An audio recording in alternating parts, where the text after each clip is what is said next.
I saw a mother bear raising young dogmen. Dear Scary Stories NYC. I'm a junior vice president in a company I'm sure you'd find boring in every detail, but once upon a time, I still had a bit of a free spirit in me. I had just gotten out of college and I decided to go off into the wilderness on my modern interpretation of a vision quest. I was in search of some kind of sign or divine revelation or something, I'm not sure. Basically, I knew that I was about to commit to a lifetime of normal behavior among normal people, and I was sort of asking the universe one last time if I might be allowed some other kind of existence. The universe, to her credit, answered me with the story I'm about to pass on to you. Get ready. It involves some very large land mammals and carnivores. So as I said, I was off on my vision quest, or as my father put it at the time, my, quote, excuse to put off getting to work for a few months, unquote. I was hiking in the area between Clam Lake and Day Lake in the Chickamauga-Nicolet National Forest in Wisconsin that I'm sure I just mispronounced. I was hiking alone, and of course this is the point where I have to advise you that you should never do what I did. If you hike, bring at least one partner. Bring some means of self-defense. Bring a method of alerting the authorities if you have a crisis. In fairness to me, this happened before GPS and cell phones, but even by the standards of that day, I went into the woods unprepared. Unprepared for what? Well, unprepared for suddenly having a shadow fall on yourself and the ground in front of you. Unprepared for the pungent, big, hairy, meat-eating predator kind of odor that made me gag.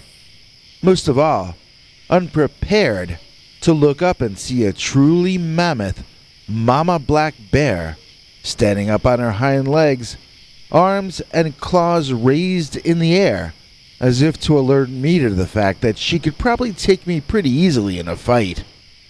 Now the story's about to get good, but when I tell it to people in person, this is usually where they interrupt me to tell me that black bear don't exist where my story took place. This is simply not true. Black bear are known to come down out of Canada into both Wisconsin and Michigan. You can look it up. I find it amusing that nobody so far has stopped me to say that, hey, there are no werewolves where my story took place, because at least Wikipedia would agree with you on that part. Black bear do, in fact, travel down into the United States in the Midwest, and the Midwest was where my story happened. So now, let's get to the interesting stuff. There we were, me and this big black bear female, larger than any land animal I'd ever seen, with the exception of an elephant. If that wasn't literally true, it sure felt like it, judging by her posture and the sounds she was making. This lady bear was extremely unhappy with me. I had been told that bears are usually only dangerous if you walk in on their dinner, or if you walk in on them and their offspring. So I figured I must have done one or the other. There must have either been a recent kill in those trees, or else some bear cubs. I tried to remember what to do if I got myself into this situation, but all I could recall was the guy telling me to never get myself into this situation. I decided to try slowly backing away, as I didn't have any better ideas. My body felt like it wanted to faint, so backing away seemed the superior of my two plans. It didn't seem to be making the huge bear any less stressed out, and in fact, she did little bluff charges at me each time I took another step backward and away from her. When I accidentally stepped on a twig that made a loud snapping noise, I saw the bear become enraged and felt as though it was about to pounce on me. I remember closing my eyes and bracing for impact, which did in fact arrive, but a couple of seconds after I expected it to, and with far less force than I expected as well. Whatever hit me was still strong enough to knock me back onto my rear. Opening my eyes, I was surprised to see I was lying on my back, on the grass, staring up at the darkening sky, and being drooled on by, no, not a bear cub, but some kind of large, dark, shaggy German Shepherd kind of a dog. Like if a wolf and a German Shepherd mixed, and the fur came out a very, very dark gray, more or less a black fur in the waning light. I felt a great sense of relief as the dog pounced off of me and ran around the area in a playful manner. As my breath came back and I was able to sit up, I saw that I was in fact surrounded by several cavorting canines. They looked to me as though they must be brothers, as they were all around the same size and had nearly identical features and fur. In fact, I've never seen any litter of dogs look so uniform and identical to each other. Not that these were puppies. They were clearly young adults, or at least teens, figuratively speaking. I remember wondering how much larger they would become when they were fully grown, since they were already the largest German Shepherds I'd ever seen, if that's in fact what they were. I would like to pause here to point out that I was pretty shaken up at this moment in time. I had landed hard on my back, and I was winded. Part of me was concerned with getting some air back into my lungs with this big heavy dog on my chest, and the rest of me was trying to make even a little bit of sense out of what was happening to me and around me. If that bear was so uptight about having me around her cubs or her food, why was she so accepting of these large canines? I'd be more concerned with them stealing my food than with a little guy like me. As I watched the dogs leap on each other and on the bear herself, it slowly dawned on my oxygen-deprived brain that these dogs were not a threat to that bear, because they were in fact the cubs that she was protecting in the first place. She must have taken the dogs in when they were puppies and raised them as her own. I wondered how the real mother had died, and if that bear had anything to do with it. In either case, she had atoned for her sin, if she had in fact committed any, because these three young males were obviously in very good shape. I couldn't imagine how I was going to get out of the situation I was in alive. So I just sat there, quietly observing and silently thinking. Although the family were still playing in the same general area, they hadn't been paying attention to me for some time, so I started to lift myself up and dust myself off, holding onto a young tree nearby. I was soon shoved on the shoulder from behind by one dog, and from the front on the other shoulder by another. I watched in amazement as they raced around on their hind legs, pushing me one way, shoving me another, until I sort of spun out and crashed from dizziness. I lay there for a while with my eyes shut, listening to the dogs barking and barking at me. I figured if they weren't growling, it was probably a good sign. I got the impression they were barking at me to get up so they could spin me around and knock me down again. To them, it was play, but to me, it was going to eventually prove lethal. I stayed down, but I peeked around and watched what was happening. First of all, Mama Bear retreated behind the trees she had emerged from in the first place. Maybe she did in fact have food in there. Maybe I had interrupted a meal after all. My mind began to race, even as I played unconscious on the ground. I had gotten the mother to leave me alone. Now I had another huge problem in front of me that I needed to solve. And that was, how was I now going to escape three large dogs, each of which was capable of walking on his hind legs, and each of which was my height when he did so? Fighting them would be like fighting 6 or 7 men my own size. Trying to outrun them would be like trying to outrun a greyhound. Bus. I looked around at the trees and environment. I did a mental inventory of every item I had in my backpack. I started trying to think like Captain Kirk when he was on the planet of the Gorn lizards, where he created gunpowder and a cannon out of props laying around on the set. I don't think I'm as resourceful as Captain Kirk though, because nothing was coming to me and I was beginning to panic. Panicking doesn't help me think, which is what I was lying there trying to do.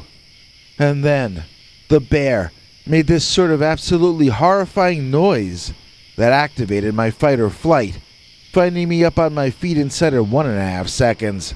I looked, and I saw the Dogmen, but I saw them from behind.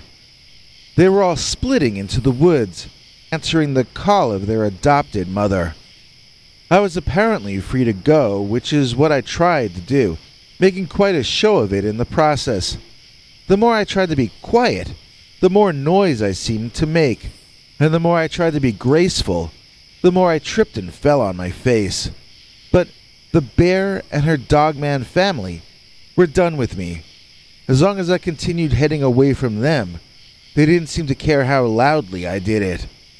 I tell you, I got as far from that place in the next hour as I could, and then it was too dark to continue, so I set up camp. That was the night when prayer came back into my life for the first time since I was in grade school. I prayed that the Dogmen and their black bear mother were far away and headed in the opposite direction. Every single sound I heard outside that night sounded to me like it was one of them, and it took me a few days before I was able to sleep normally again. I was too afraid to hike off trail any longer, and I found I had forgotten what it was I was out there searching for. I never reached a triumphant conclusion to my vision quest. I never came up with a life plan or philosophy from it, and I didn't seem to have learned anything from it or grown as a person because of it either.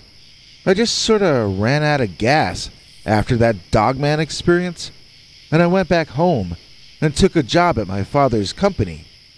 Then I proceeded to blend in and desperately try to please everyone around me for the rest of my life. The way the Dogmen treated me, that's how my family and the company treat me too. It's almost as though I had this personality imprinted on me the night when I saw a mother bear raising young Dogmen.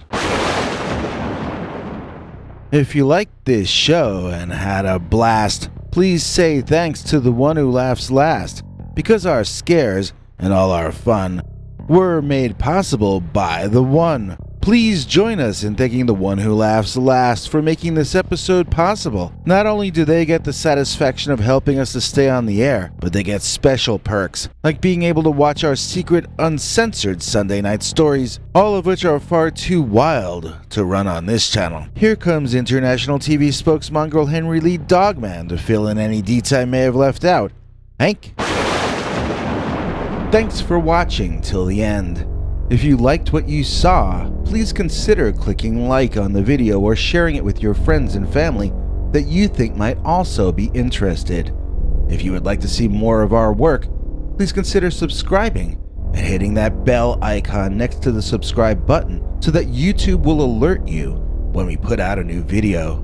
To become a channel member and gain access to our special perks, you can click that join link under each of our videos. Another option is to join our PayPal subscribers club at peterbernard.com. You can join for as little as 99 cents on YouTube or $1.50 at peterbernard.com, and that gains you access to our weekly secret uncensored episodes. If you'd like to see our 21 hours of archives of uncensored Dogman stories, then please join at the $3 level or above.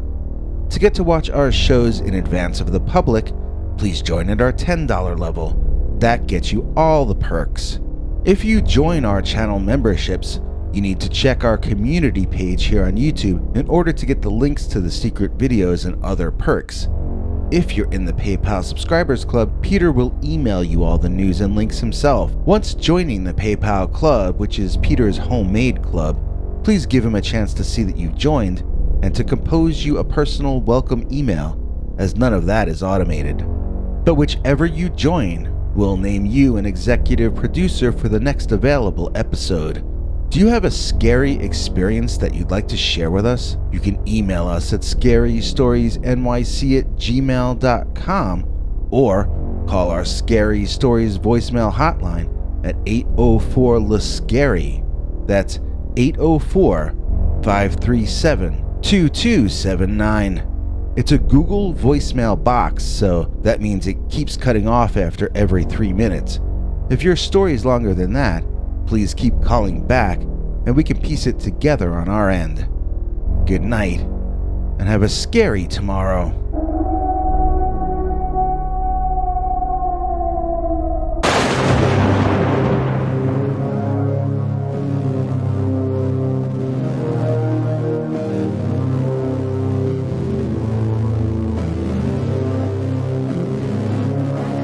Come back for more scary stories.